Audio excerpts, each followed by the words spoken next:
पक्षांची एक वेगवेगळी रणनीती आहे आता या निवडणुकीला घेऊन. म्हणजे काय रणनीती असू शकेल? भाजपची असू दे, काँग्रेसची असू दे किंवा ती एकनाथ शिंदे गटाची शिवसेना असू दे, काय रणनीती घेऊन ते समोर येतील असं वाटतं? बोरामी मतदारसंघ हे वर्षानुवर्षे काँग्रेसचा बालेकिल्ला म्हणून ओळखला जातो. पण आता हे बालेकिल्ला त्यांच्या हातातून जात आहे असं चित्र दिसते. तुम्हाला काय वाटतं? गेल्या अनेक वर्षापासून बोरामणी जिल्हा परिषद गटांवरती काँग्रेसची एखादी सत्ता राहिलेली आहे. काँग्रेसच्या काळामध्ये झालेल्या विकासाच्या गोष्टी आहेतच नाही असं म्हणता येणार नाही, कारण ज्यातलं काँग्रेसचं नेतृत्व होतं ते दिशाहीन झालं. स्थानिक नेतृत्व कुठेतरी कमी पडलं असं जाणवतं. नाही, स्थानिक नेतृत्वच या ठिकाणी काँग्रेसचं कोण आहे हे दिसून येत नाही. बाबा काकांत राठोड हा एक वेगळा हाडाचा कार्यकर्ता होता. काँग्रेस पक्ष बोरामणी मतदारसंघ जर ज्यावेळेस आपण घेतलं जातं, 14 गावांचा पाणी प्रश्न नेहमी समोर येतो. भाजपच्या याच्यामध्ये रस्ते सुरू आहे की तिकीट की भाजपकडून उभं राहिले तर आपण निवडून येऊ शकतो. आपल्याला नमस्कार. निवडणुकीचा रणसंग्राम या महान्यूज कट्टा न्यूज चॅनलच्या विशेष मुलाखतीमध्ये आज आपणासोबत आहेत प्राध्यापक राज साळुंके सर. बोरामणी मतदारसंघातील अनेक वर्षापासून त्यांना राजकीय अभ्यासाचा एक दांडगा अनुभव असलेले आणि राजकीय विश्लेषक असलेले राज साळुंके सर आज आपल्यासोबत आहेत. नमस्कार सर. नमस्कार सर, आता सध्या जिल्हा परिषद आणि पंचायत समितीच्या स्थानिक स्वराज्य संस्थेच्या निवडणुका जाहीर झाल्यात आणि महानगरपालिका नुकतीच पार पडली आणि भाजपची एक हाती सत्ता आली. त्या अनुषंगाने जिल्हा परिषद आणि पंचायत समितीच्या निवडणुकीकडे तुम्ही कशा पद्धतीने बघताय? खरं तर हा जिल्हा परिषद आणि पंचायत समितीच्या स्थानिक स्वराज्य संस्थांचा निवडणुकीचा कार्यक्रम जाहीर झाला. त्यामुळे लोकांमध्ये एक प्रचंड मोठा उत्साह आहे, कारण जवळपास 9 वर्षानंतर ही स्थानिक स्वराज्य संस्थेची निवडणूक आज लागलेली आहे आणि त्याला सामोरं जाण्यासाठी अनेक लोकांच्या मनामध्ये याच्याविषयी एक उत्सुकता होती. ती ह्या निवडणुका जाहीर झाल्यामुळं आता ताणली गेलेली आहे. राहता राहिला प्रश्न की आज महानगरपालिकेच्या निवडणुका झाल्या, त्याचा आलेला जो काही निकाल आहे त्याचा एक प्रचंड मोठा दबाव या निवडणुकींवरती आहे. लोकांमध्ये निवडणूक लढवण्यासाठी खूप मोठी उत्सुकता आहे, पण दुसऱ्या बाजूला परिणामांचा विचार करण्यामध्ये थोडंसं ते गुंतलेले आहेत की बाबा आज आपण कोणत्या पद्धतीने याला सामोरं गेल्यानंतर कशा पद्धतीचा निकाल येऊ शकेल. या सर्व द्विधा मनस्थितीमध्ये जो काही उमेदवारी घेऊन पुढे येण्यासाठी धडपडत असलेला युवा वर्ग असेल किंवा अनुभवी राजकारणी असतील, तर सगळ्या गोष्टी समजून घेऊन जाणून घेऊन मगच त्या ह्याच्यामध्ये जाण्याचा विचार करत आहे. बोरामणी मतदारसंघ हे वर्षानुवर्षे काँग्रेसचा बालेकिल्ला म्हणून ओळखला जातो. परंतु आज जशा पद्धतीने आमदार सचिन कल्याण शेट्टी यांचा शिरकाव आपल्या मतदारसंघामध्ये झाला, त्या दृष्टिकोनातून काही बदल झालेले पाहतात का? म्हणजे आता हे बालेकिल्ला त्यांच्या हातातून जात आहे असं चित्र दिसते. तुम्हाला काय वाटतं याविषयी? नक्कीच गेल्या अनेक वर्षापासून बोरामणी जिल्हा परिषद गटांवरती काँग्रेसची एक हाती सत्ता राहिलेली आहे. काँग्रेसचं खूप मोठं प्रभाव या मतदारसंघांवरती आहे आणि आजही तसं पाहिलं तर काँग्रेसचा विचार या मतदारसंघातून पूर्णसा नाहीसा झाला असं म्हणता येणार नाही. पण गेल्या एक 5-6 वर्षाच्या कालावधीमध्ये या विधानसभेचे जे काही सध्याचे आमदार आहेत सचिनदादा कल्याण शेट्टी, यांचा कामाचा जो काही एक आवाका वाढलेला आहे आणि लोकांप्रती असलेली त्यांच्यामध्ये काम घेऊन गेलं की काम करण्याची एक जी प्रचंड ऊर्जा त्यांनी या लोकांमध्ये निर्माण केलेली आहे. त्यामुळं बीजेपीला शोधून कार्यकर्ते सापडत नव्हते. त्या मतदारसंघामध्ये बीजेपीचा थोडाफार प्रभाव वाढलेला आपल्याला दिसून येतोय आणि बीजेपीचा वाढलेला हा प्रभावच काँग्रेसच्या उमेदवारांना थोडासा डोकेदुखी ठरतोय की बाबा आपला पुढचा निकाल काय असू शकेल किंवा काँग्रेसकडून उभारण्यासाठीची जी मानसिकता अगोदर लोकांमध्ये धडपड होती ती आज दिसत नाहीये. त्यामुळे आता स्थानिक पक्षांच्या, प्रादेशिक पक्षांच्या लोकांसोबत आघाडी युती करत ही लोक या निवडणुकीला सामोरं जाण्याचं एक म्हणजे तंत्र अवलंबत आहेत. आपण पाहिलं सर, म्हणजे भाजप म्हणजे आमदार सचिन कल्याण शेट्टी यांचा शिरकाव होण्याच्या अगोदर काँग्रेसची खाती सत्ता होती आणि अनेक विकासात्मक योजना सुद्धा राबवल्या गेल्या. परंतु त्या काळातील विकासात्मक योजना आणि आता ज्या पद्धतीने आता सध्याची परिस्थिती आपण बघितली, त्यामध्ये विकासाची कामं कितपत फरक जाणवत आहे? नक्कीच हा खूप मोठा फरक आहे. काँग्रेसच्या काळामध्ये झालेल्या विकासाच्या गोष्टी आहेतच नाही असं म्हणता येणार नाही, कारण ज्या त्या काळामध्ये असलेल्या नेतृत्वाने ज्या त्या प्रश्नाला म्हणजे न्याय देण्याचा किंवा हे करण्याचा प्रयत्न केलेला आहेच. पण अलीकडच्या काळामध्ये सचिनदादा कल्याण शेट्टींनी इतका प्रचंड मोठ्या प्रमाणात निधी या अक्कलकोट विधानसभा मतदारसंघात आणलेला आहे की प्रत्येक कार्यकर्ता त्यांच्याकडे त्या एका वेगळ्या नजरेने किंवा वेगळ्या भूमिकेतून बघण्याचा प्रयत्न करत आहेत. उलटवरती काँग्रेसचे जे नेतृत्व या भागामध्ये होते त्यांनी काँग्रेसमधून म्हणजे स्थलांतर केलं. सिद्धाराम म्हेत्रे साहेबांनी शिंदे सेनेमध्ये जाण्याचा निर्णय घेतला. त्यानंतर अक्कलकोट विधानसभेमध्ये आणि दक्षिण सोलापूरमधली जी काही गावं या विधानसभेला जोडली गेली, इथलं काँग्रेसचं नेतृत्व होतं ते दिशाहीन झालं, किंवा त्या लोकांना कोणत्या पद्धतीनं काम करायचं याला दिशा देणारं कोणी नेतृत्व त्या म्हणजे ठिकाणी जे उरलेलं 14 नाही. गाव म्हणजे तुम्ही बोरामणी मतदारसंघातली जी गावं आहेत म्हणजे एकूण 14 गावं, ती गावं अक्कलकोटला जोडली गेल्यामुळे ते असं परिणाम जाणून येतो की स्थानिक नेतृत्व कुठेतरी कमी पडलं असं जाणवतंय. नाही, आता स्थानिक नेतृत्वच या ठिकाणी काँग्रेसचं कोण आहे हे दिसून येत नाहीये. हा. बाबा, काँग्रेस पक्षासाठी धडपड करणारा जो काही नेता होता किंवा काँग्रेस पक्षासाठी धडपड करणारा जो कार्यकर्त्याचा एक वर्ग होता, आज त्यांना एकत्र आणण्याचा प्रयत्न कोणी करत नाहीत. इव्हन उमेदवारी मागण्यासाठी लोक पुढे येतात का नाही, हाही खूप मोठा प्रश्न त्या ठिकाणी आपल्याला आज बरोबर. जाणवताना दिसतोय. म्हणजे उमाकांत राठोडचं नाव नेहमी घेतलं जातं. आज आम्ही या भागामध्ये फिरतो. एक नेतृत्व होतं की ते अनेक लोकांना संघटित करून काम केलं. मग ते नेतृत्व आज परत एकदा उभारलं गेलं नाही असं वाटतंय का तुम्हाला? नक्कीच त्या गोष्टीची खूप मोठी उणीव या भागातील लोकांसाठी जाणवते. उमाकांत राठोड हा एक वेगळा हाडाचा कार्यकर्ता होता. काँग्रेस पक्षाचं जरी लेबल त्यांच्या अंगावरती असलं तरी तर त्यापेक्षाही पुढे जाऊन ह्या भागातील सर्वसामान्य जनतेसोबत त्यांची असलेली नाळ ही सर्व पक्षातील लोकांना त्यांना एक वेगळ्या पद्धतीने काम करण्याची ऊर्जा निर्माण करणारी होती. आणि उमाकांत राठोडांनी बांधलेला हा जो काही मतदारसंघ आहे तो पूर्ण काँग्रेस विचाराच्या सोबत जोडलेला होता, काँग्रेसी विचाराचाच होता. पण उमाकांत राठोड नंतर काँग्रेस पक्षाला तशा पद्धतीचं नेतृत्वच भेटलं नाही. त्यामुळे काँग्रेस पक्षाचे भेटलं नाही की प्रयत्न केले गेले नाही? प्रयत्न आता कसं असणार की नेतृत्व उभा राहण्यासाठी काही लोकांनी समोर येणं गरजेचं असतं, त्यावेळेस काही पाठिंबा देणं गरजेचं असतं. पण ह्या कोणत्याही गोष्टी त्यांच्याकडून होताना दिसलेल्या नाहीत. त्यामुळे काँग्रेस पक्षाचा बालेकिल्ला जरी असला हा किंवा होता, आज या ठिकाणी त्या पक्षाला निवडणुकीला सामोरं जाताना उमेदवारीसाठीही नेतृत्व शोधावं लागतं. म्हणजे अशा अवस्था ही समोरच्या भाजपाच्या लोकांनी काम करून आणि काँग्रेसचा जो काही एक वर्ग होता तो त्यांच्याकडे अटॅच झाला. त्यामुळे आज पक्षात त्यांच्या एक वेगळी चैतन्य किंवा एक ऊर्जा निर्माण झालेली आपल्याला दिसते की जेणेकरून काही झालं तरी आपण ती गोष्ट मिळवू ह्या एका ईर्षेने ती लोक मैदानात उतरताना दिसतात. बरोबर आहे. सर, आता मला एक सांगा, आता जस्ट आता नुकतीच महानगरपालिका निवडणूक पडली आणि भाजपने एखादी सत्ता स्थापन केली, त्याचं चित्र म्हणजे इथं बोरामणी मतदारसंघात दिसेल का किंवा त्याच पद्धतीचा निकाल अपेक्षित आहे का? नक्कीच. कसं आहे माहिती आहे, सोलापूर महानगरपालिकेच्या निवडणुकी संदर्भात संपर्क प्रमुख म्हणून, निवडणुकीचा प्रमुख म्हणून याच विधानसभेचे जे काही विद्यमान आमदार आहेत सचिनदादा कल्याणसाठी त्यांना नियुक्त केलेलं गेलेलं होतं. त्यांच्या नेतृत्वाखाली त्या निवडणुका झाल्या, त्यांच्या मार्गदर्शनाखाली त्या निवडणुका झाल्या आणि त्यांनी तितकं मोठं घवघवीत यश मिळवलं. कसं असतं की लोकशाहीमध्ये आकड्याला खूप महत्व असतं. कोण काय केलं याला महत्व नसतं. ज्याच्या नेतृत्वाखाली निर्माण झालेली निवडणूक ही ज्या फरकाने जिंकली गेली, जे आकडे त्यांनी समोर आणले त्या आकड्यांवरती त्यांचं यश अवलंबून असतं. आणि आजपर्यंत सोलापूर महानगरपालिकेच्या इतिहासामध्ये इतका मोठा आकडा कधीच आलेला नव्हता, जो की या वेळेला 87 नगरसेवक त्यांचे निवडून आले. म्हणजे त्याचा सचिन कल्याण शेट्टी आणि भाजप हे दोन्ही एकत्र समजताय का वेगवेगळे समजताय? कसं आहे की सचिन कल्याण शेट्टी आता अप्रत्यक्षरित्या भाजपच आहेत आणि भाजप हा प्रत्यक्षरित्या सचिन कल्याण शेट्टी आहेत. त्यामुळे सचिन कल्याण शेट्टी आणि भाजप हे वेगळं म्हणता येणार नाही आपल्याला. ज्यावेळेस त्यांच्याकडे नेतृत्व आलं त्यावेळेस त्यांनी प्रत्येक वेळेस ते सिद्ध करून दाखवलं. आज सोलापूर महानगरपालिकेमध्ये त्यांचा संबंध नसताना जर ते इतक्या मोठ्या पद्धतीनं यश मिळवू शकत असतील तर बोरामणी जिल्हा परिषद हा जो काही मतदारसंघ आहे सचिन कल्याण शेट्टी यांच्या विधानसभा मतदारसंघात येतो. म्हणजे आता हे वारे पंचायत समिती आणि जिल्हा परिषद 100% त्या निकालाचा परिणाम इकडे होणारच. सर, मग म्हणजे या एकंदरीत स्थान आता हे आपण स्थानिक स्वराज्य संस्था म्हणतो हे ग्रामीण भागामध्ये आहेत आणि ग्रामीण भागातले मुळात प्रश्न जे आहेत ते शेती संबंधित आहेत. मग शेती संबंधित विकासात्मक कामं झालेत का? म्हणजे या काळात ज्या मागच्या काळामध्ये शेती संबंधित योजना झालीत का? कारण की आजही आपण पाहतो शेतकरी हा प्रत्येक म्हणजे त्यांचे भरपूर प्रश्न निर्माण होतात. मग त्या संबंधित कामं झालेत, मग ते केंद्रबिंदू शेतकऱ्यांचे प्रश्न केंद्रबिंदू ठरणार की फक्त भाजप आहे म्हणून निवडून येणार? नाही, सध्याच्या ह्या निवडणुकीमध्ये जिल्हा परिषद हा ग्रामीण भागातील भाग जरी असला, पाठीमागच्या काही काळामध्ये शेतकऱ्यांसाठीच्या काही योजना त्यांनी आणण्याचा प्रयत्न केलेला होता. शेतकऱ्यांसाठी आजही मला वाटत नाही की भाजपकडून इतकं प्रभावी काम झालेलं आहे.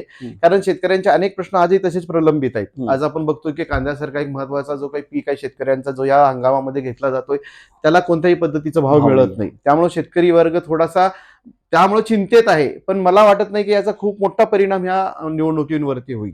कारण शेतकऱ्यांची पुन्हा एक अशी भावनिक हे असते की बाबा या लोकांनी आपल्यासाठी काही गोष्टी केलेल्या तर त्या पद्धतीने आपण एका निवडणुकीला सामोरं जात असताना मतदान करावं. म्हणजे थोडक्यात महानगरपालिकेच्या निकालांचा एक मोठा परिणाम ह्या जिल्हा परिषद आणि पंचायत समितीच्या निवडणुकांवरती होऊ शकतो. ज्या वेळेस शेतकऱ्यांचा प्रश्न येतो तो बोरामणी मतदारसंघ जर ज्यावेळेस आपण घेतला जातो, 14 गावांचा पाणी प्रश्न नेहमी समोर येतो. मग त्या 14 गावाच्या पाणी प्रश्नावर अनेक नेते, जे मागचे नेते उमाकांत राठोड असतील किंवा त्याच्या अगोदरचे नेते असतील, त्यांनी वारंवार प्रयत्न केलेत. पण आता जे 14 गावाचे प्रश्न आहेत, तो श्रेयवादाचा प्रश्न निर्माण होतो वारंवार. मग तो कुठं कधी खटकतो का, किंवा तो कुठंतरी समोर येतोय का? खरं बोलायचं झालं तर हे 14 गावच्या पाण्याचा प्रश्न 1994 पासून स्वर्गीय उमाकांत राठोड साहेबांनी धरून लावलेला होता. बरोबर. मी स्वतः त्या पाणी प्रश्नाच्या संदर्भात बच्चू कडू यांच्या नेतृत्वाखाली बोरामणी जिल्हा परिषदेमध्ये पाणी परिषद घेतलेली होती आणि उमाकांत राठोड साहेबांच्या सोबत मी त्या बाबतीत काम केलेलं होतं. पण भाजप असेल, काँग्रेस असेल, बाकी सगळे लोक असतील ह्या प्रश्नासाठी उदासीन आहेत. आज कसं, याच्या अगोदर 46 गावांसाठी हा प्रश्न होता, त्यातल्या 32 गावांचा हा प्रश्न मिटलेला आहे. पण बोरामणी भागातीलच 14 गावांचा जो काही पाण्याचा प्रश्न आहे, त्यासाठी धडपडताना किंवा त्या लोकांना न्याय देण्यासाठी म्हणून भाजपही आणि काँग्रेस या दोघांनी प्रयत्न केलेला नाही. उमाकांत राठोड हा एकाकी त्यावेळेस ते लढत होते. त्यांना कुठंतरी बाबा मोठे होतील या भावनेतून सगळ्यांनी थांबवलं आणि त्यानंतर हा 14 गावातील पाण्याचा प्रश्न पुन्हा अडगळीत गेला. त्याला कोणी न्याय मिळवून दिलेला नाही. आपले राजेंद्र भोसले साहेब ज्यावेळेस सोलापूरचे जिल्हाधिकारी होते, त्यावेळेस मी पाणी परिषद घेतली आणि त्यांना निवडणुकींवरती मी बहिष्कार टाकेन अशी घोषणा केल्यानंतर त्यांनी मुख्यमंत्री देवेंद्र फडणवीस यांच्यासोबत आमची बैठक बसवून दिली.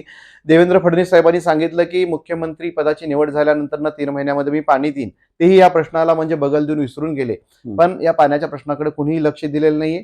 आता या जर निवडणुकीमध्ये पाण्याचा हा प्रश्न उद्भवला किंवा या पाण्याच्या प्रश्नांवरती जर चर्चा झाली, तर आता येणारे नेतृत्व किंवा उभारणारे उमेदवार कोणत्या पद्धतीने सामोरं जातील, कशा पद्धतीची आश्वासनं देतील, हे आपल्याला या निवडणुकीमध्ये पाहायला भेटेल का तो 14 गावाचा प्रश्न? म्हणजे त्याच्या अजेंडामध्ये असेल किंवा ते मुद्दा घेऊन ते निवडणूक लढवतील का, अशी अपेक्षा आहे? मला ह्या प्रश्नावरती ही निवडणूक होईल असं वाटत नाही. कारण गेल्या 2 वर्षभरामध्ये ह्या प्रश्नासाठी कुठल्याही पद्धतीचा आवाज उठवला गेला नाही किंवा हा प्रश्न कोणाच्याही चर्चेत आलेला नाही. अचानकपणे हा प्रश्न समोर येईल आणि त्यावेळेच निवडणूक होईल असं वाटत नाहीये मला. मग सर, मला एक सांगा, ज्यावेळेस आपण एखादा पक्ष म्हणा, एक राजकीय विश्लेषण म्हणून मी तुम्हाला हा प्रश्न विचारतो, एखादा पक्ष म्हणून नाही, हे 14 इतक्या मोठ्या समस्या समोर असताना ह्या निवडणुकीबाबत, या प्रश्नाबाबत कोण आवाज उठवत नाही. आवाज उठवलं तर ते दाबलं जातं. मग निवडणूक कुठल्या बेसिसवर निवडतात? म्हणजे विकास फक्त स्वतःचा विकासच व्हावा असं अपेक्षित आहे का, गावाचा पण विकास व्हावा? नाही, आता कसं आहे की ह्या सगळ्या निवडणुकीला सामोरं जात असताना प्रत्येक पक्षाची एक भूमिका ठरलेली असते. प्रत्येक पक्षाचे काहीतरी जाहीरनामा ठरलेला असतो. त्या जाहीरनामावरती ती लोक मतदान मागत असतात आणि उमेदवार सामोरा जात असतो. पण खऱ्या अर्थाने कोणत्या मुद्द्यांवरती आपण मतदान करायचं आणि कोणत्या मुद्द्यांवरती उमेदवाराला निवडून द्यायचा, सर्वस्वी मतदारांचा एक भाग असतो किंवा मतदारांचा एक विचार असतो. तर शेवटी मतदार ठरवतात की आपण कुणाला मतदान करणार आहोत, कशासाठी मतदान करणार आहोत. आज मी सांगितलं म्हणून ते मतदान करू शकणार नाहीत किंवा एखाद्या पक्षाचा प्रचारार्थ आलेला माणूस सांगितला म्हणून ते मतदान करू शकणार नाहीत. बरोबर. तर शेवटी मतदार हा त्या मतदान करणारा हा सगळ्यात शेवटचा घटक असतो आणि त्याला निर्णय द्यायचा असतो. म्हणजे आता ह्या प्रत्येक पक्षांची एक वेगवेगळी रणनीती आहे आता या निवडणुकीला घेऊन. म्हणजे काय रणनीती असू शकेल? भाजपची असू दे, काँग्रेसची असू दे, किंवा ती एकनाथ शिंदे गटाची शिवसेना असू दे, काय रणनीती घेऊन ते समोर येतील असं वाटतं? आता सध्याच्या सिच्युएशन मध्ये कसं झालेलं आहे की प्रतिस्पर्धी असलेले भाजप आणि काँग्रेस हे एकमेकांच्या समोर कुठंच दिसत नाहीये. भाजप हा सर्वस्वी वर्चस्व असणारा पक्ष निर्माण झालेला आहे आणि काँग्रेस हा एकदम कमकुवत झालेली एक पक्ष आहे, असं एक सध्याचं चित्र आहे. आणि माझ्या बोरामणी मतदारसंघात तर अजूनही चित्र स्पष्ट नाही की बाबा एकमेकाच्या विरोधात कोण लढतील. भाजपच्या याच्यामध्ये रस्सीकेस सुरू आहे की तिकिटाच्या याच्यावरून, म्हणजे भाजपमध्ये, कारण की काँग्रेस पक्ष बाजूला आहे, पण भाजपमध्ये इतके उमेदवार वाढलेत की त्यांच्या कुणाला तिकीट द्यावं, कुणाला उमेदवारी मिळेल ह्याची शाश्वती नाही आहे. आज एक परिस्थिती अशी निर्माण झाली की भाजपकडून उभं राहिले तर आपण निवडून येऊ शकू, आपल्याला संधी मिळू शकू, या भावनेतून सगळा जो काही निवडणूक लढवण्यासाठी इच्छुक असलेला वर्ग आहे ना, भाजपच्या बाजूने उभा राहतोय आणि भाजपकडून उमेदवारी मागतोय. हे सत्य आहे. पण भाजपकडून तिकिटासाठी गर्दी जरी असली तरी विरोधी पक्षामध्ये कोण नक्की असणार आहे बाबा?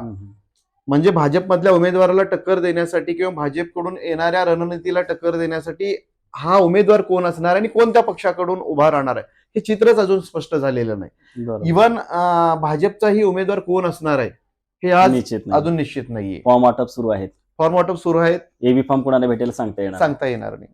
पण ह्या एकंदरीत सर्व गोष्टीकडे तुमचं मत काय आहे? माझं एवढंच मत आहे की बाबा बोरामणी जिल्हा परिषद गट हा अधांतरी असलेला गट आहे. हा भाग येतो महसोली तालुका दक्षिण मध्ये आणि मतदानासाठी जातो विधानसभेला अक्कलकोटकडे. म्हणजे या लोकांचा आजपर्यंत विकासाच्या दृष्टिकोनाकडून बघण्याचा दृष्टिकोन येणाऱ्या लोकांमध्ये नाहीये. ह्या लोकांचा वापर फक्त निवडणुकीपुरता करावा असं एक चित्र म्हणजे लोकांच्या मनामध्ये निर्माण मग झालेलं सर वारंवार हे प्रश्न उद्भवतात. म्हणजे विधानसभेसाठी ज्यावेळेला अक्कलकोट मतदारसंघाला मतदान केलं जातं, मग विकासात्मक कामासाठी आपल्याला सारखं वारंवार तिकडे जावं लागतं. मग ह्याविषयी कोण आवाज आतापर्यंत का उठवला नाही? तो मुद्दा आतापर्यंत समोर का आला नाहीये? आता कसं आहे ज्याच्या त्याच्या वैयक्तिक इच्छेचा तो भाग असणार आहे. ज्यावेळेस आपण मॉब म्हणून एखादी गोष्ट करायला जातो त्यावेळेस सार्वजनिक निर्णय असतात. हम्म. पण ज्यावेळेस एखादी गोष्ट वैयक्तिकरित्या मांडायला जातो तो वैयक्तिक मत असतं. कोणाच्या मताला किती महत्व द्यायचं हम्म. आता शेवटी ते पक्ष नेतृत्वाच्या याच्यावरती अवलंबून असतं. पण मला एवढंच म्हणायचं आहे की बाबा बोरामणी जिल्हा परिषद गटाला चांगल्या उमेदवाराची आज गरज आहे. हम्म. बोरामणी जिल्हा परिषद ही सोलापूर शहराच्या अगदी नजीक असणारं मतदारसंघ आहे. मतदारसंघ. पण आजही या भागामध्ये खूप मागासलेपण आहे. आज या भागामध्ये अनेक गोष्टी पासून हा भाग वंचित आहे. या ठिकाणी मोठ्या शिक्षण संस्था नाहीयेत किंवा चांगली कारखानदारी नाहीये. लोकांसाठी गरजेला पडतील असे उद्योगधंदे नाहीयेत. आणि प्रचंड प्रमाणात वाढणारी जी काही महागाई आहे, लोकांना आज जमिनीचे रेट्स असतील किंवा बाकीच्या शेतीच्या रेट्स असतील हे प्रचंड प्रमाणे वाढत आहेत. पण त्या पद्धतीनं होणारी जीवनशैली सुधारत नाहीये. तर यासाठी सोलापूर शहराला लगत असलेल्या जिल्हा परिषद गटामधील 14-15 गावामध्ये जर विकास करायचा असेल तर एक विजन असणारा, त्याची एक दृष्टी असणारा किंवा त्याच्यावरती काहीतरी अभ्यास करून काम करणारा उमेदवार तिथं असणं गरजेचं आहे. जेणेकरून या भागामध्ये उद्योगधंदे येतील, अनेक गोष्टी होतील आणि यातल्या युवकांना, शेतकऱ्यांना चांगल्या पद्धतीने जीवनमान उंचवता येईल अशी भूमिका घेणारा एक युवक वर्ग पाहिजे. जिल्हा परिषदसाठी बोरामणी गट आहे आणि याच्यासाठी पंचायत समितीचे 2 वेगवेगळे गट आहेत. एक आहे बोरामणी गट आणि एक काशेगाव काशेगाव. मग त्या अनुषंगाने पंचायत समितीची काय रणनीती असणार आहे? म्हणजे एकंदरीत कशी असेल? खरं बघितलं तर या निवडणुकीमध्ये पंचायत समितीचं जे काही महत्व आहे ते कुठंच अधोरेखित होत नाहीये. बरोबर. सगळ्यांच्या डोक्यांमध्ये जिल्हा जिल्हा परिषद परिषद. हा एकच भाग आहे. पंचायत समितीसाठी इव्हन मी इच्छुक आहे असं बोलायलाही कोणी तयार नाही. हम्म. म्हणजे पंचायत समितीचं जे काही गण आहे त्या गणासाठी इच्छुक असणाऱ्यांची संख्या अतिशय नगण्य आहे. मला तर वाटतं की काही पक्षांना त्याचे उमेदवारही भेटत नाहीये. हम्म. म्हणजे पंचायत समिती गणाबाबतीत जास्त या ठिकाणी लोक उत्सुक नाहीये. जर आज खूप वर्षापासून तुम्ही राजकीय तुमचा अभ्यासक आहात आणि खूप वर्षापासून तुम्ही याच्यामध्ये काम करता. आधीच्या निवडणुका होत होत्या म्हणजे 2014च्या अगोदरच्या निवडणुका आणि आत्ता ज्या रिसेंटली निवडणुका होत आहेत जर बघितलं त्यामध्ये काय फरक जाणवते? कारण की पक्षफोडीचं प्रमाण वाढलंय, पक्षांतराचं प्रमाण वाढलंय. ह्या गोष्टीला घेऊन तुम्ही काय कसं बघता? हा खूप चांगला प्रश्न तुम्ही विचारलात की पूर्वीच्या ज्या काही निवडणुका व्हायच्या त्यावेळेस पक्षासाठी काम केलेल्या नेतृत्वाकडं बघितलं जायचं. बाबा यांनी पक्षासाठी वेळ दिलेल्या, पक्षासाठी मेहनत घेतलेली आहे, त्याला न्याय दिला गेला पाहिजे. आणि त्याच्यामधली प्रगल्भता जी असेल, पक्षासाठी असलेली प्रामाणिकपणा जी असेल, ह्या गोष्टींकडे थोडंसं नेतृत्वाचं लक्ष असायचं. पण आज असं झालेलं आहे की सकाळी कोणत्या पक्षात होता तो दुपारी डायरेक्ट तिसऱ्या पक्षाचा उमेदवार बनतो. तर याच्यामध्ये म्हणजे पक्षाची जी काही हॉटेलमध्ये पण थांबवलं जाते मुंबई महानगरपालिका. म्हणजे साधारणतः पाठीमागच्या निवडणुकांमध्ये या निवडणुकीमध्ये हा सगळ्यात ठळकपणे जाणवणारा एक वेगळेपणा आहे. का ही वेळ का उद्भवली आहे? ही वेळ उद्भवण्याचं कारण काय की ह्या निवडणुकांमध्ये होणारा पैशाचा वारेमाप वापर. दुसरी गोष्ट प्रत्येकाला थोड्या वेळामध्ये मोठं होण्याची जी काही एक लागलेली ही आहे, मनामध्ये निर्माण झालेली इच्छा आहे की आज ही गोष्ट मलाच मिळाली पाहिजे. मग त्या ठिकाणी कोणत्याही लेवलपर्यंत जाण्याची त्याची तयारी आहे. पैसा असेल, साम दाम दंड सगळ्या बाबतीने ती तयारी ठेवून लोक उतरत आहेत. म्हणजे काल एखाद्या घरामध्ये राहणारा युवक असेल, आज त्याला डायरेक्ट महापौर बनायचं असतं, आज त्याला डायरेक्ट जिल्हा परिषदेचं सदस्य बनायचं असतं, त्याला डायरेक्ट नगरसेवक बनायचं असतं. या भूमिकेतून ती पुढे येत आहेत आणि अशा लोकांना संधी दिली जाऊ लागली आहे. त्यामुळं घरामध्ये 2-2, 3-3 उमेदवार तयार होताना आपल्याला दिसत आहेत. घरातच एकमेकाच्या विरोधामध्ये लढण्याची तयारी दाखवली जात आहे. म्हणजे पाठीमागे होणाऱ्या निवडणुका याच्यामध्ये होणारा हा जो काही फरक आहे ना तो ठळक जाणवतोय. काय वाटतं सर तुम्हाला एकंदरीत या बोरामणी मतदारसंघातून पंचायत समिती असू दे, जिल्हा परिषद असू दे, एकंदरीत काय आकडा असेल? कशाच्या बाबतीत म्हणतो? आकडा जो निवडणुकीचा जो निकाल लागेल तो कुठल्या बाजूने लागेल? म्हणजे भाजप पक्षाकडून लागेल, काँग्रेस, एकंदरीत आकडा म्हणजे पर्सेंटेज मध्ये सांगा. कसं आहे माहिती आहे, याचा रिझल्ट सांगण्यासाठी दोन्ही पक्षाकडचे उमेदवार जाहीर झालेले नाहीत किंवा एकमेकाच्या विरोधात कोण लढणार काय वाटेल म्हणजे काय सध्याच्या परिस्थिती जर बघितलं तर या ठिकाणी भाजपचं थोडंफार प्राबल्य जाणवत आहे. कारण त्यांच्याकडं पाठीमागच्या 5 वर्षामध्ये केल्या गेलेल्या कामांची संख्या आहे किंवा त्यांच्याकडं आकर्षित झालेला एक तरुण वर्ग आहे किंवा सगळ्याच जाती धर्माचे लोक आज त्यांच्या बाजूने उभे राहताना दिसत आहेत. म्हणजे आपण एक भावनिक होऊन एखादा मुद्दा मांडण्यापेक्षा खरी परिस्थिती काय आहे ती समजून घेणं गरजेचं आहे. सर आता म्हणलं की तुम्ही म्हणजे प्रत्येक भागामध्ये जसं आज आपण जर लोकसभा, विधानसभा ह्या ज्या गोष्टी बघतो ते संख्याने किंवा गट विभागने असं बघतात. म्हणजे आपण आकडेवारी ती वेगळी असते. कारण की आपण पूर्ण गट बघत नाहीये, तर प्रत्येक आपण मतदारांची संख्या वगैरे ते बघतो. परंतु ज्यावेळेस स्थानिक पातळीवर येतो स्वराज्य संस्था याच्यावर प्रत्येक गावानुसार प्रत्येक गट वेगवेगळे असतात. मग त्या हिशोबाने कशा गणितं घातली जातात किंवा तो कसं वेगळं इम्पॅक्ट होणार का?